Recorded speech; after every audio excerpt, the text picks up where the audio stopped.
करीब साल भर से मध्य प्रदेश में जमकर बवाल मचा रहे पटवारी भर्ती को लेकर बड़ा अपडेट आज सामने आया है। और अपडेट यह है कि प्रदेश में अब पटवारियों की भर्ती पर फिलहाल फुल स्टॉप लग गया है, क्योंकि सरकार अब तीसरी काउंसलिंग नहीं कराएगी। दरअसल पटवारी भर्ती परीक्षा के चयनित उम्मीदवारों की 2 काउंसलिंग होने के बाद भी करीब 2000 पद खाली रह गए हैं और अब भर्ती पर फुल स्टॉप लगाने की वजह से ये 2000 पद खाली ही रह जाएंगे। मध्य प्रदेश के भू अभिलेख आयुक्त यानी CLR विवेक पोरवाल ने 10 सूत्र से बातचीत में साफ कहा कि सरकारी नोटिफिकेशन में 2 ही काउंसलिंग का जिक्र था, इसलिए अब तीसरी काउंसलिंग नहीं होगी। यानी बचे हुए पदों को अब अगली परीक्षा में ही भरा जाएगा। आखिर खाली पदों की वजह क्या है, सरकार क्यों नहीं कराएगी तीसरी काउंसलिंग, और अब पटवारी भर्ती के लिए उम्मीदवारों को कितना लंबा इंतजार और करना पड़ेगा, बता रहे हैं इंदौर से हमारे विशेष संवाददाता संजय गुप्ता।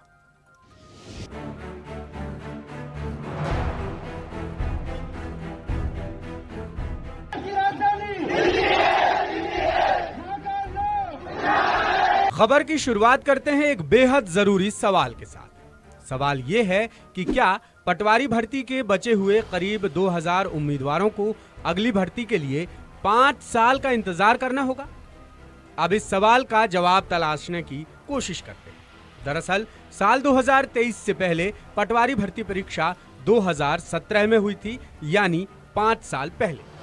कर्मचारी चयन मंडल यानी ESB, जिसका पुराना नाम व्यावसायिक परीक्षा मंडल यानी व्यापम था, इसकी सभी अहम परीक्षाएं 5 से 6 साल में ही होती आई हैं और सामान्य तौर पर ये परीक्षाएं चुनावी सीजन में ही होती हैं, चाहे SI भर्ती हो, उच्च शिक्षक वर्ग की परीक्षाओं की बात हो या फिर पटवारी भर्ती। इस लिहाज से अब माना यह जा रहा है कि पटवारियों के खाली पद अब अगली भर्ती परीक्षा में ही भरे जाएंगे, जिसके लिए उम्मीदवारों को लंबा इंतजार करना पड़ेगा।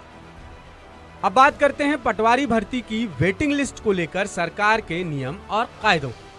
भू अभिलेख आयुक्त यानी CLR विवेक पोरवाल ने 10 सूत्र को बताया कि वेटिंग लिस्ट पूरी तरह नियम कायदों के आधार पर ही बनाई गई थी। 10 सूत्र ने पोरवाल से यह भी पूछा कि फिलहाल लगभग 1600 से 2000 पदों के खाली रह जाने की खबर है, असल संख्या कितनी है? इसके जवाब में पोरवाल ने कहा कि उन्हें एग्जैक्टली तो असल संख्या याद नहीं है, मगर जो भी पद खाली रह गए हैं उन्हें अब अगली भर्ती परीक्षा में ही भरा जा सकेगा, क्योंकि सरकार के साफ निर्देश हैं कि अब पटवारी भर्ती के लिए तीसरी काउंसलिंग नहीं होगी। 10 सूत्र ने पोरवाल से सवाल पूछा कि क्या खाली पदों की वजह वेटिंग लिस्ट छोटी होना रही? इस सवाल के जवाब में पोरवाल बोले कि वेटिंग लिस्ट भर्ती नियमों के तहत ही जारी होती है, उसी के अनुसार लिस्ट जारी कर भर्ती प्रक्रिया को अंजाम दिया गया। अब एक और बड़ा सवाल उठ रहा है कि जब पटवारी भर्ती परीक्षा करीब 10 लाख युवाओं ने दी थी तो पद खाली रखने का क्या तुक बनता है, क्योंकि प्रदेश में बेरोजगारी चरम पर है और हाल ही में बजट सत्र के दौरान खुद सरकार ने ही माना है कि प्रदेश में बीते 5 साल में 32 लाख से ज्यादा बेरोजगार बढ़ गए हैं।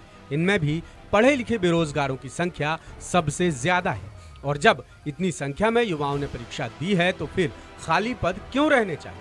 यदि मेरिट में चयनित उम्मीदवार नहीं आए हैं, जिसकी वजह उनकी किसी दूसरी जगह नौकरी लगना बताई जा रही है, तो फिर उनसे पीछे वाले युवाओं को नौकरी क्यों नहीं दी जा रही है?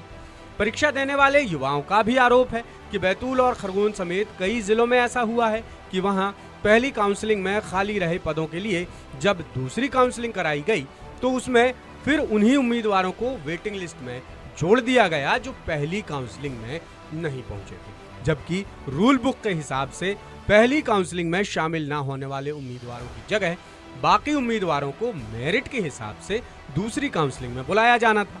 यदि ऐसा होता तो जाहिर तौर पर खाली पद भर जाते, यानी पहली काउंसलिंग में गैर हाजिर रहे उम्मीदवारों को बुलाया गया, इसलिए दूसरी काउंसलिंग में कोई पहुंचा ही नहीं और पद खाली रह गए। जबकि यदि वेटिंग लिस्ट खाली पदों से करीब 5 गुना ज्यादा की होती तो सभी पद आसानी से भर जाते और युवाओं को नौकरी मिल जाती। अब जानते हैं कि पटवारी भर्ती परीक्षा में कब कब क्या क्या हुआ। मार्च अप्रैल 2023 में पटवारी भर्ती परीक्षा ऑनलाइन माध्यम से हुई।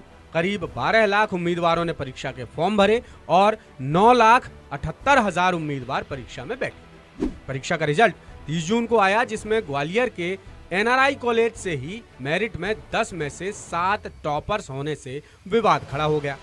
टॉपर्स की लिस्ट के बाद परीक्षा को लेकर गंभीर आरोप लगने लगे और पूरे प्रदेश में युवाओं ने बड़े स्तर पर आंदोलन छेड़ दिया। आरोपों के बीच तत्कालीन मुख्यमंत्री शिवराज सिंह चौहान ने 19 जुलाई को हाई कोर्ट के रिटायर्ड जस्टिस राजेंद्र वर्मा की अगुवाई में जांच कमेटी बना दी। जांच कमेटी ने 30 जनवरी 2024 को रिपोर्ट सबमिट की और परीक्षा को क्लीन चिट दे दी, जिसके बाद नियुक्ति प्रक्रिया शुरू की गई। 24 फरवरी को पटवारी भर्ती के लिए पहली काउंसलिंग हुई और 9 मार्च को दूसरी काउंसलिंग कराई गई। यानी जैसे तैसे मामले को लेकर लगी भीषण आग ठंडी पड़ने लगी तो अब तीसरी काउंसलिंग और खाली पदों का पेंच फंस गया।